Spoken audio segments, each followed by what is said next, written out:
On va prendre ensemble une belle inspiration, une belle expiration. Prendre un moment pour atterrir de notre journée. Quelle qu'ait été sa couleur, quelle qu'ait été son énergie. Vraiment atterrir. Laisser la journée là où elle a été.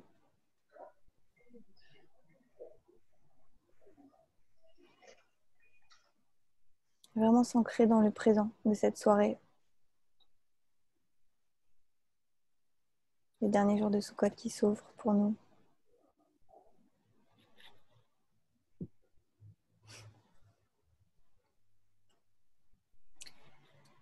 S'accueillir soi-même. Accueillir ce qui se passe dans notre corps.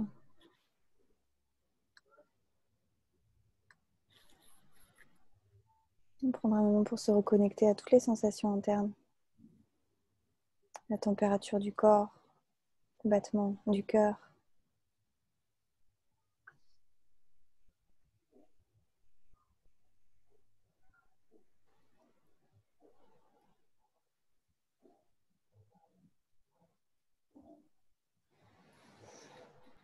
Ce soir, on va parler de passage. On va parler de deux formes de passage. Le passage dans l'espace, entre l'intérieur et l'extérieur. Et le passage dans le temps. La notion de quelque chose de temporaire, de zmani, comme on dit en hébreu. Vous savez que Sukkot, c'est le moment où on doit vivre 7 jours dans les tentes. Et donc, on sait à l'avance que ça va être temporaire. Ça va être une semaine. Une semaine, l'invitation, si on va jusqu'au bout, c'est vraiment de sortir de chez soi, de se construire une cabane, de se construire une habitation temporaire et de s'y installer. Pour moi, il y a toujours eu quelque chose de très beau là-dedans, qui est cette idée de s'installer dans le temporaire. Ce qui, au fond, est la définition de la vie de l'être humain, s'installer dans le temporaire. Et cet équilibre-là, de même que la joie dans la vulnérabilité, parce que c'est ça le deuxième enseignement principal de Sukkot à mon sens, et, on célèbre notre vulnérabilité. La soukha, c'est un semblant de maison. C'est même pas 4 murs, c'est un toit qui doit être transparent, qui doit laisser passer l'air, le soleil, le vent, la pluie. Donc c'est vraiment, on se crée un abri qui va être poreux, qui va être fragile. Et c'est une manière de célébrer la vulnérabilité, de trouver de la joie là-dedans. Et donc ça, c'est les deux types de passages dont on va parler aujourd'hui. On va lire un peu de Qoheleth, l'Ecclésiaste, qui est un texte magnifique. C'est vraiment écrit comme un poème. Et avec cette phrase très connue, pour chaque chose, il y a une saison et un temps. Un temps. Kol davar yesh et. On va lire ça dans un instant. Et cette notion-là, en fait, qui nous rappelle que rien n'est absolu, qu'il y a un moment pour tout. Il y a un moment pour tout. Et de remettre chaque chose à sa place dans le temps et aussi dans l'espace. On va commencer par méditer. Et puis ensuite, on va lire ensemble de Qoheleth, comme la dernière fois, on avait lu de Jonah. Et puis ensuite, on méditera à nouveau, on fera une méditation de Hikbonenut là-dessus, sur ces notions-là de passage. Donc, on va commencer par une Hashkata on va faire 18 minutes de Hashkata pour commencer. Pour vraiment bien s'ancrer dans le moment. Et même si vous n'êtes pas dans une soukha en ce moment, je vous invite vraiment à vous connecter à toutes ces soukottes qui sont partout dans le monde, en Australie, aux États-Unis, en Russie, en Israël, bien sûr.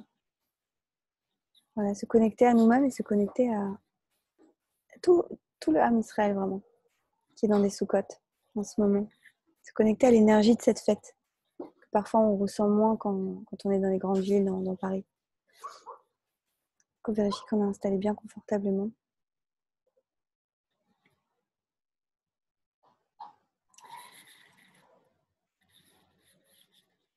Commencer à tourner le regard vers l'intérieur. Et la Hashkata qu'on va faire pour ce soir, la méditation qu'on va faire, l'invitation va être d'observer les passages. Donc vraiment d'observer le passage du souffle. qui entre de l'extérieur à l'intérieur et puis qui sort. Ça, c'est le premier passage. Et le deuxième passage, c'est le passage des pensées. Donc vraiment observer, tiens, telle pensée, telle pensée. Et souvent, quand on est dans les pensées, on ne les voit même pas, on ne s'en rend même pas compte. Mais quand on se place à l'extérieur, alors on est comme le voyageur qui regarde les bateaux passer, les nuages passer, les trains passer. Là, les deux passages qu'on va observer aujourd'hui, en commençant par s'ancrer dans le corps. Si on a besoin d'ajuster notre posture, on ajuste pour être bien, bien à l'aise. Le dos droit, le bas du dos droit. Les mains sur les cuisses à plat ou l'une dans l'autre, paume tournée vers le ciel. Les épaules qui se détendent.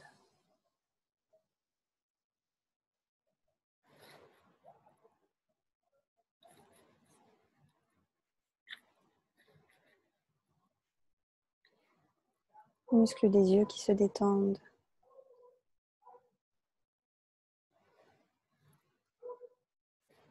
Soit les yeux sont fermés, soit ils regardent vers le bas, vers le sol, pour vraiment tourner le regard vers l'intérieur et regarder, comme dit Saint-Exupéry, avec le cœur, non pas avec les yeux, mais avec le cœur. Voir ce qu'on voit quand les yeux ne regardent pas l'extérieur. La mâchoire qui se détend.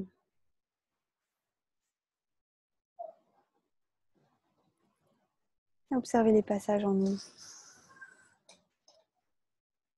Les passages physiques, les passages psychologiques.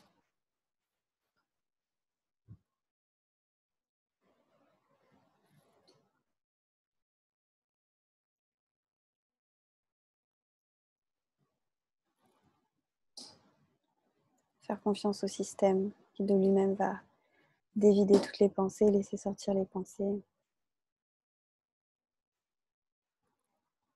Petit à petit, trouver plus d'espace, plus de calme, naturellement, du simple fait qu'on s'ancre dans le corps, dans le souffle et qu'on regarde passer les pensées.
Vraiment suivre du regard intérieur, passage du souffle. Comme si c'était soudain la chose la plus intéressante du monde. Suivre ce mouvement.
Entraîner petit à petit notre système à décrocher des pensées, faire ce petit pas de côté, ce petit déplacement qui fait qu'on se rend compte que j'étais en train de penser telle pensée. Donc je ne suis pas cette pensée.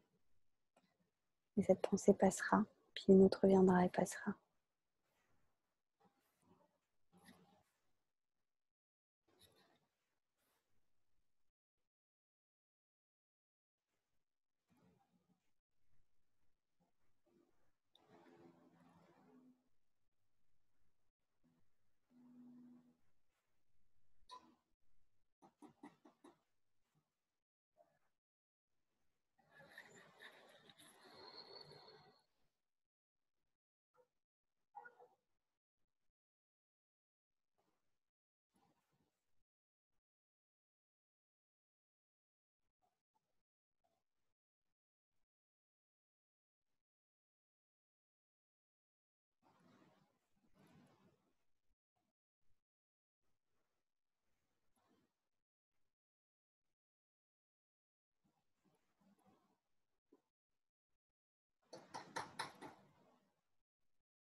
Venir aux sensations physiques du souffle.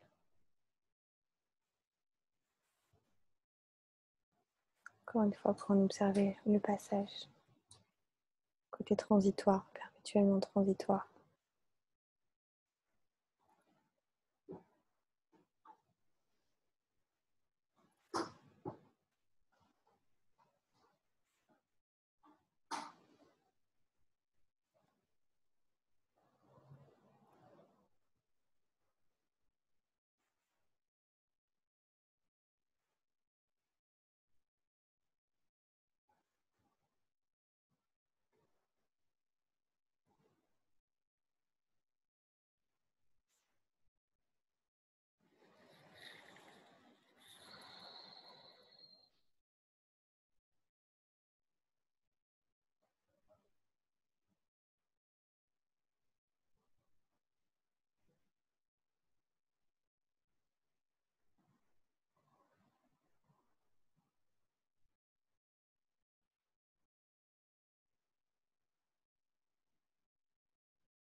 Pleine présence pour les 2 dernières minutes de cette introduction.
Invitation de sentir que notre corps est comme une souka, c'est-à-dire un abri qui est poreux, qui laisse passer l'air à l'intérieur, à l'extérieur, qui reçoit des choses et qui laisse sortir des choses de lui, qui est vulnérable, qui peut être abîmé, qu'un coup dessus peut le casser. Vulnérabilité, et pourtant cette force du corps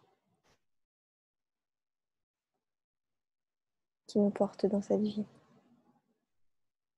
qui nous abrite.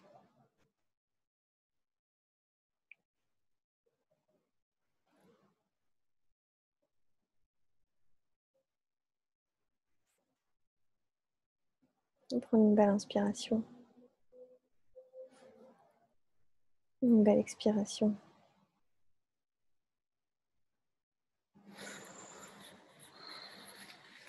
Et on va ouvrir ce soir notre étude en partageant, comme à chaque fois, notre état d'être.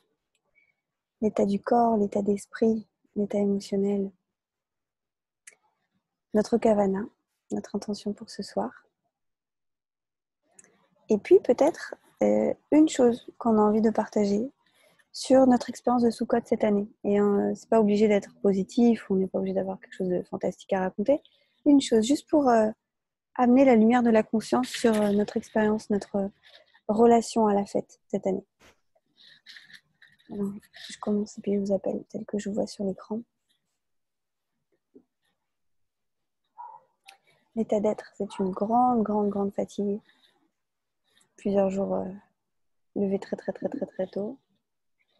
Mais une fatigue bien, une fatigue détendue. Et une gratitude d'être ici, une gratitude de faire cette pratique, de partager cette pratique avec vous.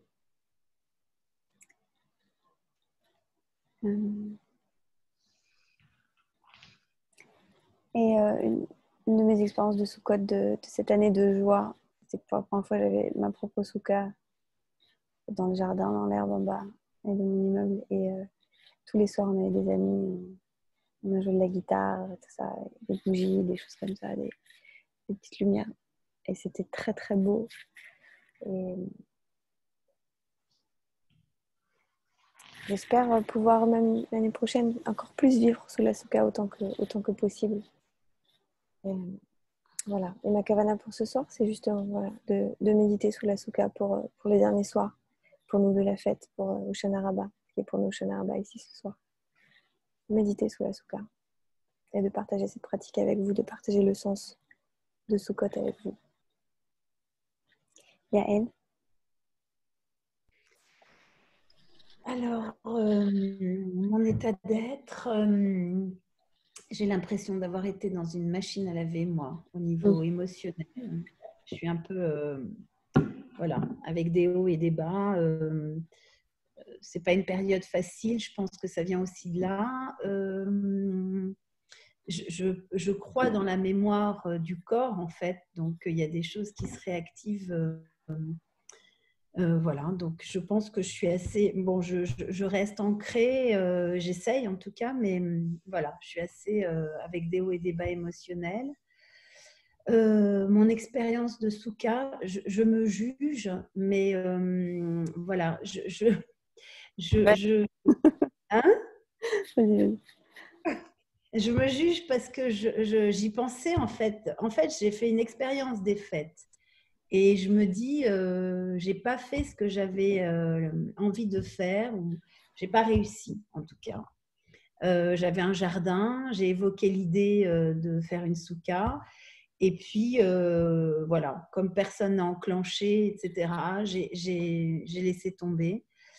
Et voilà, et je rêve de ce que tu disais, c'est-à-dire ces moments festifs, de joie dans une souka.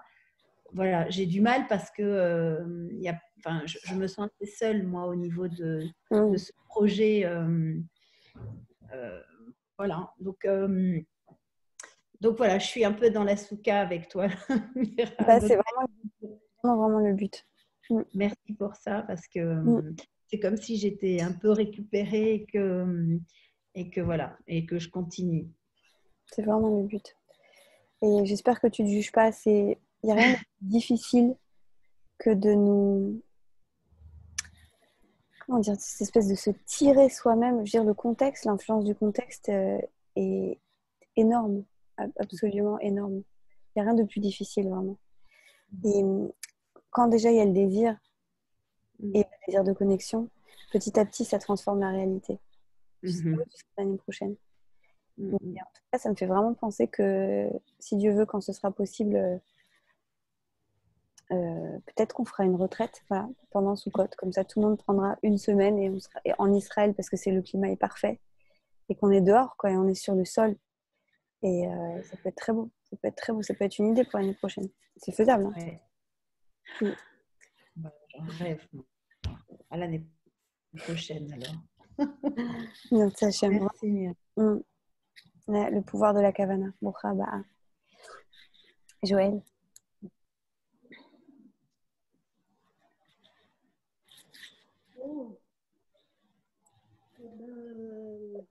Joël, le son est très très faible.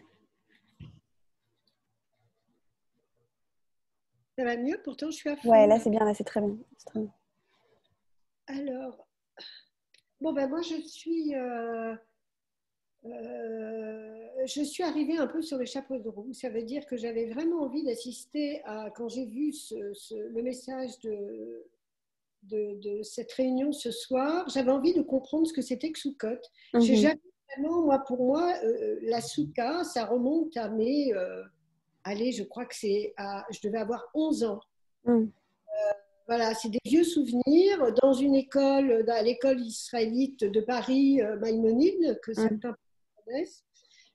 Et c'est vraiment très, très, très vieux. Avant même un voyage en Israël, parce que j'ai quand même eu un petit peu en Israël. Ça remonte là. Donc, si tu veux, même la signification, je sais que c'est... je me souviens des fruits, mais je ne me souviens plus du tout de cette symbolique, d'autant plus que, voilà, quoi, je n'ai pas réalisé ça depuis. Voilà. Donc ça m'intéressait de voir et puis de comprendre cette fête. Hein. Voilà. Donc, alors, voilà. dans ce cas, merci de me le dire. Dans ce cas-là, on en parlera un tout petit peu. Dans un instant, on en parlera un tout petit peu. Et donc, j'étais ravie en plus que tu le proposes comme ça parce que du coup, alors je n'arrête pas de regarder des sous-cotes à droite à gauche dans Paris. Et je me dis, ah, c'est super, il y a une souka là, il y en a une autre là et tout ça, à chaque fois. J'avais eu des tentatives, pas cette année, parce que cette année, je suis trop débordée, mais l'année d'avant, de faire une souka aussi dans mon jardin. Mais je ne sais pas pourquoi. Bon, à côté de chez moi, ils vendaient un genre de truc où ils font ça avec des plastiques et ça m'avait rebuté en fait. C'est un peu idiot, hein, mais c'est comme ça. Donc du coup, je m'étais dit, ah non, c'est dommage. Je voyais ça tellement avec des roseaux, avec toute la symbolique qu'il pourrait y avoir, mais enfin en même temps, bon. Et puis c'est tout. Sinon, en termes de mon état d'âme et mon état d'esprit là, mon état d'âme aujourd'hui, je dois dire qu'avec les dernières informations que j'ai entendues sur Israël, j'étais quand même assez, je suis, on va dire, assez soucieuse et je crois comme tout le monde hein, sur ce qui se passe. Je trouve que c'est quand même très inquiétant. De monde qui se radicalise à tout va, ça m'inquiète en fait. Il y a un environnement qui est quand même assez anxiogène sur tout ce qu'on vit, c'est vrai. Mais en même temps, je ne suis pas du tout... je suis vraiment très dans le présent, très dans quelque chose d'actif et de bon. Quoi. Je ne suis pas du tout... je ne me laisse pas aspirer par quelque chose. Au contraire. Moi, ça me renforce en fait. Je me dis, oh là là, il va falloir qu'on tienne encore plus. Voilà, il y a une histoire de tenir bon et qu'en fait, quel que soit le pays, j'ai l'impression qu'on a, quel que soit le pays, j'ai l'impression qu'on a quand même les mêmes, cette force d'obscurité qui réapparaît, quoi, quelque chose d'obscur qui revient et qui m'effraie en fait. Voilà. Mais non, voilà. Donc, de la peur, de la présence et un désir d'en savoir plus sur Sukkot. Voilà. Brava, brava. Esther, est-ce que Oui. tu peux lever ta caméra un petit peu parce qu'on voit, en fait, on voit que le bas de ton visage, ouais. Voilà. Ouais, c'est bien. Bon,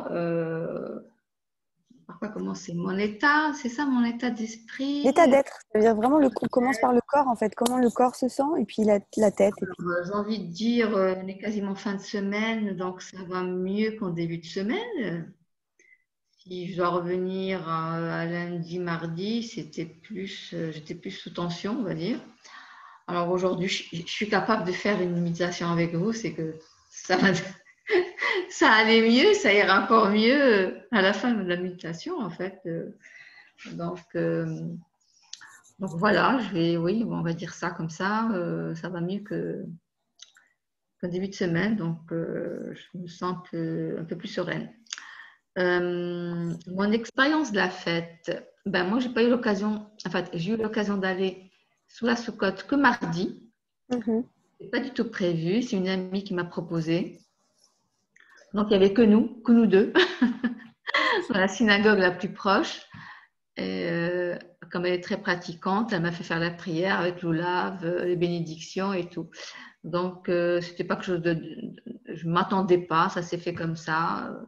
Donc c'était parfait. Là, c'est pour ça que je voulais aussi faire cette méditation avec vous pour comprendre le sens de la fête encore plus. Et puis, Kavana, l'intention. Kavana, écoutez, l'année prochaine chez vous, à Haïfa. Non, moi je suis à Jérusalem, mais c'est vrai qu'on peut vraiment faire une retraite en Israël, c'est possible. Hein. C'est une question d'organisation. Covid permitting. Voilà, en espérant que tout ça, ça sera derrière nous. Plus de crise, plus de... Ok, super. Merci de ce que vous dites. Si j'avais su, j'aurais fait quelque chose de plus didactique, d'introductif à la fête de Sukkot. Mais je peux dire quelque chose et puis je vous enverrai une feuille de source avec les psukim, avec les versets qui parlent de la fête. Sukkot, c'est une fête très importante. Dans l'année juive, on a ce qu'on appelle les Shalosh Regalim, les 3 pèlerinages. Pèlerinage Regalim qui vient du mot Regal, le pied ou la jambe, tout simplement parce que c'était 3 fois l'an. Tout Israël devait apparaître au Seigneur, c'est-à-dire devait se rendre à Jérusalem et se rendre au temple de Jérusalem, 3 fois par an, à pied. Donc c'est Pessah, Shavuot et Sukkot. Vraiment 3 moments de l'année juive très très importants. Moment où vraiment tout le monde se réunissait. Et d'ailleurs, moi j'avais la tentation à un moment de partir en Grèce là, pendant Sukkot pour avoir des vacances quand même. Et mon ami m'a dit, mais tout Israël va à Jérusalem pour Sukkot et toi tu veux partir. Donc je suis restée. Il y a cette chose-là qui est très liée à la terre, qui est très liée à cette terre ici. Les fêtes juives, elles sont liées à la nature, elles sont liées à la logique de la nature. Dans le Talmud, on parle de l'été comme les Yamei Chama, les jours de soleil, et de l'hiver comme des Yamei Gishma, les jours de pluie. Et c'est vrai qu'à Jérusalem, c'est ça. On passe du soleil à la pluie. On passe du trop chaud au vraiment très froid. Et il y a pas d'automne ici, mais il y a un petit intermédiaire comme ça. Il y a une espèce de moment de grâce comme ça de quelques semaines. 1 semaine, 10 jours, 2 semaines, 3 semaines, où il fait bon. Il fait pas trop chaud, donc on peut rester dehors. On peut rester sous la souka. Il y a 2 semaines, on ne pouvait pas. Et on peut dormir dehors la nuit, parce qu'il ne fait pas trop froid. Donc cette espèce de moment de grâce suspendu entre deux, qui correspond vraiment au moment où les gens peuvent sortir dehors entre le trop chaud et le trop froid. Il y a ça aussi. Et ça correspond tout simplement aussi à la fin de l'été, le moment des récoltes aussi. Et d'où les fruits, les choses comme ça, l'abondance, tous les végétaux qu'on met dans la souka. Et c'est un moment où on prie en fait pour avoir de l'abondance pendant l'hiver. Parce que des récoltes de l'été vont dépendre de la survie de l'hiver. Donc il y a beaucoup de prières pendant Sukkot. Il y a la prière pour la pluie, c'est pour ça qu'on fait la prière pour la pluie Bien aussi. sûr, c'est exactement ça, parce que les premières pluies, elles sont censées arriver vers la fin de Sukkot, ici. Et en fait, ici, vraiment, c'est la saison sèche et la saison des pluies. En été, il ne pleut pas une seule fois de mai-juin à fin octobre, quoi. Il n'y a pas une pluie. Et les pluies, c'est en hiver. Donc, la terre, vraiment, elle emmagasine toute l'eau pendant l'hiver et ensuite, elle la sort pendant l'été. Donc, c'est là qu'on voit vraiment à quel point dans le judaïsme, la nature, le corps, la matérialité et la spiritualité sont complètement intimement liés. Complètement. Et donc, Tfilat HaGashem, c'est s'il ne commence pas à pleuvoir, on va commencer à prier pour la pluie. D'ailleurs, j'ai une anecdote assez marrante. Le premier soir, j'ai voulu dormir sous la souka. J'ai dormi sous la souka, j'étais très fière de moi. Sur l'herbe et tout. Et j'étais bien. Et vers 4h du matin, peu importe, je ne sais pas quelle heure. Et j'ai entendu un bruit qui ressemblait à un bruit d'eau. Et dans ma tête, je me disais, Gishme Bracha, les pluies de bénédiction. Ça y est, la première pluie de Sukkot, je suis sous la souka, je la sens, c'est magnifique. Et en fait, à un moment, je me rends compte que la pluie, elle est verticale, elle n'est pas horizontale. Et en fait, c'était les arrosoirs automatiques qui dégagent. Et tout était trempé. J'ai dû partir en courant de la souka. Bref, mais vraiment, c'était quand je me suis assise, mon sac de couchage était trempé. Tout était trempé. Gishme Bracha. Les eaux de bénédiction. Donc voilà, et l'origine de Sukkot, elle est bien sûr dans la Torah, où il y a ce passouk qui nous dit, voilà, 7 jours vous habiterez dans les tentes. Encore une fois, ça fait partie de toutes les fois où toutes les fêtes juives de l'année sont énumérées. On nous parle de Rosh Hashanah, on nous parle de Kippour, on nous parle de Sukkot, on nous parle de Shavuot, on nous parle de Pessah. Ça, ce sont les fêtes qui sont énumérées dans le Chumash. Et c'est vraiment, voilà, Shivat Yamim, pendant 7 jours, vous vivrez sous des tentes. Et c'est cette chose très, très belle, on en parlait aujourd'hui, il y a la tentation de se dire, je vais garder la souka toute l'année dans mon jardin, comme ça, ce sera fait. En fait, non. Il y a quelque chose, un peu comme un mandala, quelque chose qu'on va construire et qu'on va déconstruire. Et on va devoir recommencer l'année suivante. On va se reconstruire une maison. Cette expérience-là, de se construire un petit abri temporaire, de vivre plus simplement, pas avec tout le confort. Voilà. On est invité ici, beaucoup d'Israéliens qui prennent des vacances pendant Sukkot. On est invité à ne pas travailler, à juste être en fait. À être sous la souka, à lire, à recevoir des amis. Il y a une des grandes valeurs de Sukkot, c'est Achnasat Orchim, donc l'accueil des invités, qui est une des valeurs les plus importantes de la Torah, qu'on répète dans les prières du matin parmi les choses qui n'ont pas de mesure. C'est Achnasat Orchim, Simchat Kala, réjouir la Kala, la mariée, et faire le respect des parents, s'occuper des morts et visiter les malades. C'est au même niveau. Donc, je ne sais pas si vous connaissez cette coutume des Ushpizim, les invités sous la souka. Donc, il y a les Ushpizim spirituels, on invite Moïse, Aaron, Yosef, le roi David, etc. Et puis, on invite des amis. Alors là, en période de Corona, c'est plus compliqué. Mais on invite, le but de la souka, c'est que c'est une maison qui est la nôtre, mais qui n'est pas totalement fermée. En fait, une souka kshera, une souka kashère, elle a que 3 pans. Il y a quelque chose qui est ouvert pour que tout le monde puisse venir et qui vient célébrer la vertu incarnée par Abraham, la vertu de l'hospitalité. Lui, on dit que sa tente à lui, elle était ouverte de tous les côtés pour que les voyageurs qui viennent de tous côtés puissent y entrer. Voilà de manière très succincte le sens de la fête de Sukkot. Et avec, vous voyez, tous ces différents niveaux qui se superposent, cette notion-là de l'abondance après l'été et en même temps de la prière pour l'abondance, parce que c'est un moment on se rend compte de notre vulnérabilité, à quel point on dépend de la terre. En tout cas, eux dépendaient beaucoup de la terre.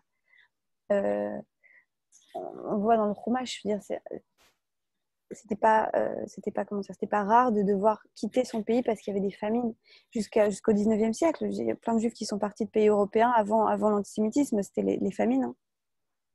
Au 20e siècle, je pense qu'on a oublié ça, à quel point on dépendait de la terre, parce qu'on n'en dépend plus concrètement. Mais peut-être qu'avec Corona, il y a quelque chose qu'on retrouve là-dedans, à cause des difficultés économiques que ça cause à beaucoup, de ce souci humain pour la survie qui redevient critique. Et du coup, toutes les prières pour merci pour l'abondance, qui sont un peu comme des... Aujourd'hui, dans toutes les traditions du coaching et tout, on appelle ça les manifestations. De manifester l'abondance future en remerciant pour l'abondance présente. C'est partie des dimensions de Sukkot. Ça, le présent, le moment présent, ce moment-là d'entre-deux qui est agréable. La joie, elle vient de là aussi. Elle vient de ce moment agréable, elle vient du soulagement après l'été, elle vient du soulagement après les fêtes. Parce qu'on a passé Rosh Hashanah et Kippour, on a passé le grand nettoyage. Il y en a qui disent que c'est un moment comme ça Moi, j'aime bien voir ça comme un moment de digestion. J'aime pas ce mot, mais de processing. Après Kippour, j'aime bien aussi considérer un peu Sukkot comme le Seuda Shishit. Comme si toutes les fêtes, tout le cycle des fêtes, c'était un grand Shabbat. Et puis Sukkot, c'est le Seuda Shishit. C'est le moment où tout est accompli, tout est fait, et on profite. Avant la fin, avant Simchat Torah. Avant la fin qui est un nouveau début, parce qu'une fin, c'est toujours un nouveau début. Voilà en gros le sens de Sukkot. Alors, avant Torah, tu dis Simchat Torah, qui est en fait, on termine le cycle de lecture de la Torah ce Shabbat, on lit la dernière paracha. Valvezot Abracha. Et voilà la bracha, la bénédiction. Et dès la semaine prochaine, on ouvre on commence Bereshit à nouveau. Et donc, Simchat Torah, c'est la fête dans laquelle c'est la joie de la Torah, dans laquelle on célèbre le don de la Torah. Donc, c'est pas comme Shavuot, mais c'est un autre don. Et on danse, traditionnellement, on sort des synagogues et on danse avec le rouleau de Torah. Et vous savez qu'à chaque fête juive, il y a des textes particuliers qui sont lus. Et le texte de Sukkot, c'est Kohelet. Alors, je crois que j'ai le même souci tant que je ne me suis pas occupée très sérieusement de mon ordinateur. Je vais essayer de partager mon écran avec vous, mais à mon avis, vous allez voir noir. Donc, si vous voyez noir, je vais tout simplement partager le texte avec vous. J'aimerais que vous puissiez voir mon écran, ça nous ferait gagner du temps. Est-ce que vous voyez mon écran? Oui. Merci. Okay. Non, parce que sinon, ça aurait mis un peu de temps que vous trouviez ce texte. Ok, donc là, c'est Kohelet. Moi, j'adore. On ne va pas tout lire, bien sûr. On va lire vraiment le début. C'est un texte que vous connaissez peut-être déjà. Et là, on va faire comme la dernière fois. Chacune son tour va lire. Qui a envie de commencer? Alors, moi, je veux bien y aller. Yael. Moi, je vais prendre des loupes. Voilà, c'est bon. Alors, Yael commence et puis après, tu pourras lire. Oui. Parole de Kohélet, fils de David, roi à Jérusalem. Vanité des vanités, a dit Kohélet. Vanité des vanités. Tout est vanité. Quel profit tire l'homme de tout le mal qu'il se donne sous le soleil? Une génération s'en va, une autre génération lui succède, et la terre subsiste perpétuellement. Le soleil se lève, le soleil se couche. Il se hâte vers son point de départ, où il se lèvera encore, pour s'avancer vers le sud et décrire sa courbe vers le nord. Le vent progresse en évoluant toujours et repasse par les mêmes circuits. Alors, on va faire juste une pause, merci. Là, il est en train de parler de la circularité du temps. De la circularité du temps humain et naturel et de l'éternité du temps divin. Alors, ça a l'air d'être négatif quand il dit vanité. En hébreu, c'est hevel. Hevel, c'est juste une manière de dire les choses ne sont que comme une vapeur d'air, comme une bulle d'air. Donc, c'est pas forcément négatif, c'est juste de dire il n'y a rien. C'est rien puisque ça passe. C'est transitoire. Et la terre subsiste perpétuellement, c'est-à-dire qu'il y a quelque chose qui reste, mais tout ce qui est vivant, ça circule et ça se remplace.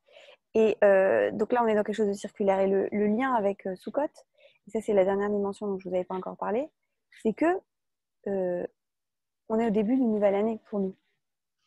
Et pour nous, la nouvelle année, elle commence à l'automne. Moi, j'aime beaucoup ça. Et c'est un peu la même chose que de dire que la journée juive, elle commence le soir.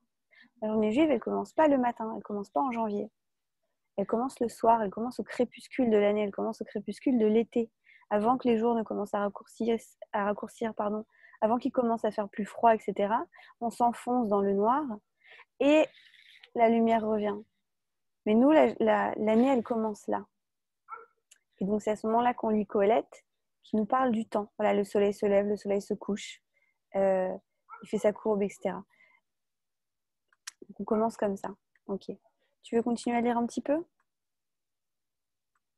On passe à Joël et puis après on revient une fois, on refait un cycle. Ouais. Alors, Joël, si tu veux, à partir du verset 7. Oui, je crois que c'était à partir de... Du verset 7, qui est en noir là. Ok, merci. D'ailleurs, je vais remonter un petit peu comme ça. C'est là, Alors, le verset 7. oui, ça y est, c'est bon. Tous les fleuves vont à la mer et la mer n'en est pas remplie. Vers l'endroit qui est assigné aux fleuves, ils dirigent invariablement leur cours. Toutes choses sont toujours en mouvement, personne n'est capable d'en rendre compte. L'œil n'en a jamais assez de voir, ni l'oreille ne se lasse d'entendre. Ce qui a été, c'est ce qui sera. Ce qui s'est fait, c'est ce qui se fera. Il n'y a rien de nouveau sous le soleil. Merci. On va faire une position, on va descendre. Donc, il commence là, c'est le début de son discours où il commence par dire en fait, puisque tout revient et que tout bouge tout le temps, rien n'est jamais la même chose et en même temps, rien n'est nouveau. Et là, il va raconter un peu son parcours, comment il a essayé de trouver la sagesse, comment il a essayé de comprendre les choses, comment le fait de dire qu'il a un petit peu tout essayé et qu'il s'est rendu compte que rien ne servait à rien, jusqu'à ce qu'il se rende compte que ok, chaque chose en son temps. C'est un petit peu ça, sa conclusion. Là, je le cherche, le passage, je ne sais plus où il est. Parce qu'au début, c'est ça, c'est de dire en fait, tout est égal, tout est pareil. Et puis après, il va dire, voilà, chaque chose en son temps. Désolée, on va continuer à descendre dans le... Voilà, c'est là. Alors, est-ce que Esther, tu veux y aller? Oui. Il y a un temps pour tout et chaque chose a son heure sous le ciel. Un temps pour tuer et un temps pour guérir, un temps pour démolir et un temps pour bâtir. Un temps pour pleurer et un temps pour rire. Un temps pour se lamenter et un temps pour danser. Un temps pour jeter des pierres et un temps pour ramasser des pierres. Un temps pour embrasser et un temps pour repousser les caresses. Un temps pour chercher ce qui est perdu et un temps pour perdre. Un temps pour conserver et un temps pour dissiper. Un temps pour déchirer et un temps pour coudre. Un temps pour se taire et un temps pour parler. Merci. Et est-ce que Yael, tu veux juste clore sur le verset 8 juste? Oui, alors attends, je le cherche juste. Il est là. Un temps pour aimer Ouais. et un temps pour haïr, un temps pour la guerre et un temps pour la paix. Merci. Voilà. J'aime beaucoup, beaucoup, beaucoup, beaucoup ce petit extrait-là. Il est magnifique. Si vous voulez, je vous l'enverrai après dans un document Word. Voilà. Il y a un temps pour tout. Et chaque chose a son heure sous le ciel. Je le relis, hein, et vous pouvez fermer les yeux d'ailleurs si vous avez envie. Un temps pour tuer et un temps pour guérir. C'est fort quand même de commencer comme ça. C'est-à-dire que dans la même phrase, on met les deux extrêmes, les deux contraires ensemble. Tuer, guérir. Tout est possible chez l'humain. Et parfois, il faut tuer.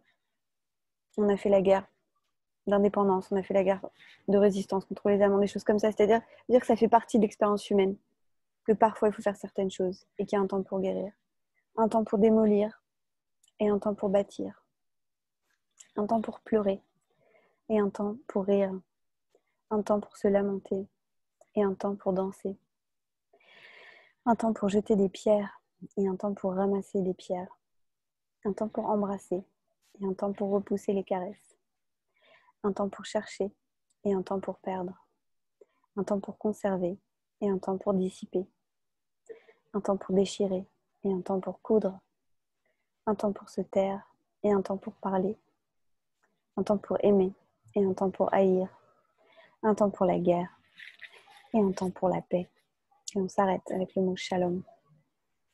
Et donc on va méditer là-dessus. On va méditer 8 minutes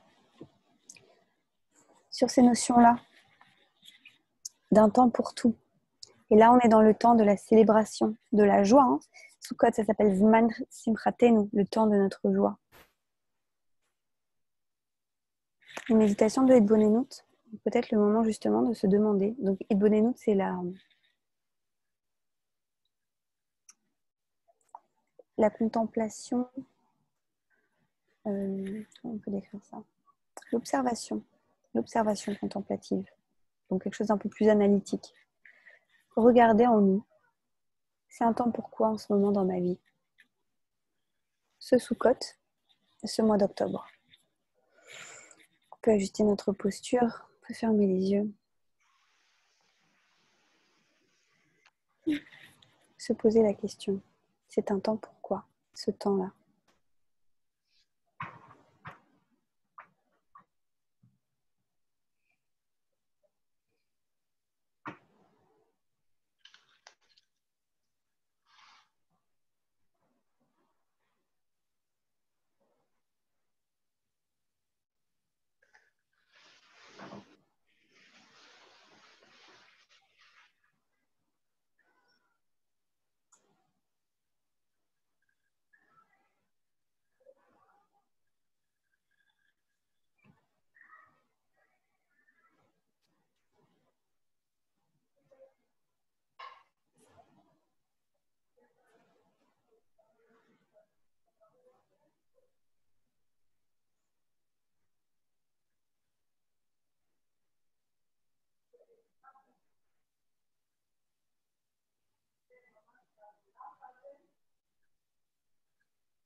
Encore une fois, les pensées vont venir nous emporter. Et dès qu'on s'en rend compte, on revient à notre corps, on revient à notre présence, et on revient à notre intention, notre kavana. Cette bonne de cette contemplation de nos vies.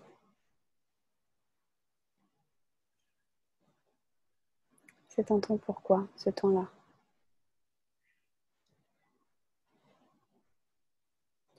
Et où est la joie que je peux trouver, puisque Sukkot, Ezman, Simchatenu, le temps de notre joie. Où est la joie que je peux trouver?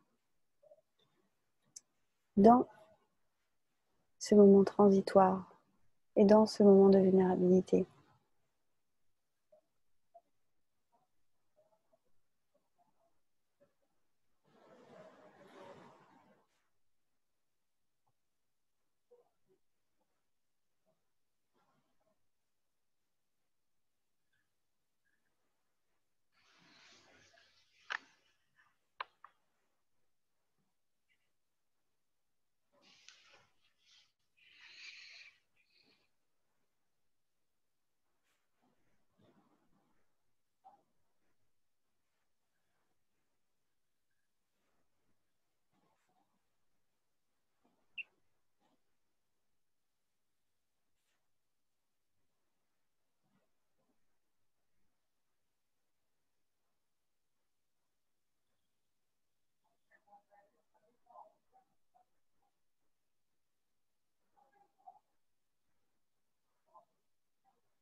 pleine présence pour la dernière minute.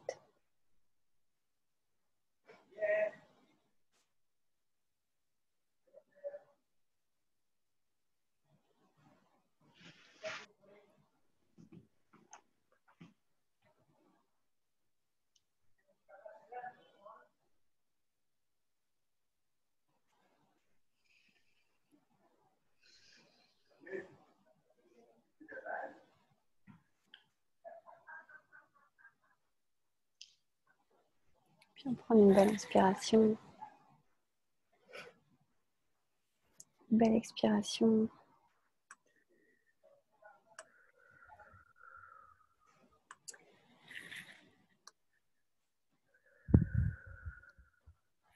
Et on va clore avec une chanson que j'ai prise aujourd'hui qui dit Odol Hashem Kitov Kileolam Chasdo. On va remercier Dieu car il est bon, parce que sa bonté, pour François Cheng c'est pareil, sa bonté est là pour toujours. Le moment de Sukkot, comme on l'a dit tout à l'heure, c'est un moment où on remercie pour toute la shefa, toute l'abondance de la nature, donc le chesed de Dieu pour nous. La bonté de Dieu qui nous envoie des bonnes récoltes, qui va nous envoyer la pluie, qui nous envoie un climat clément, comme ça, qui fait qu'on puisse se sentir à la maison dans la nature. Et puis la paracha qu'on va lire là, Vezot HaBaracha, la dernière paracha de l'année, se clôt sur la mort de Moïse et sur le fait que Dieu enterre Moïse. Et de là, les maîtres talmudiques dans la Masechet Sota disent, voilà, la Torah s'est ouverte sur le chesed et se clôt sur le chesed. C'est-à-dire la bienveillance, la générosité, l'amour de Dieu pour l'être humain. Puisqu'au début, Dieu avait revêtu Adam et Ève de tuniques de peau, il les a habillés. Et puis à la fin de la Torah, Dieu a enterré Moïse. Donc ce chesed-là, voir le chesed en fait comme le motif qu'on retrouve au début et à la fin, dans les débuts et dans les fins. Donc cette chanson, c'est un duo de Idan Rachel, un chanteur israélien que j'aime beaucoup, avec un chanteur africain. Et donc c'est une chanson comme ça sur ces paroles-là, Odol Hashem Kitov Kileolam Chasdo. Encore une fois, l'invitation, c'est de fermer les yeux et d'écouter de manière méditative la chanson. Olam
Prends une belle inspiration ensemble. Une belle expiration. Prends un moment pour se remercier nous-mêmes d'avoir pris du temps pour faire une étude, pour rencontrer Sukkot davantage et son sens, d'avoir médité. Prendre un moment pour se remercier les unes les autres, d'avoir partagé ce moment ensemble. Moi, je vous remercie de partager ce moment avec moi.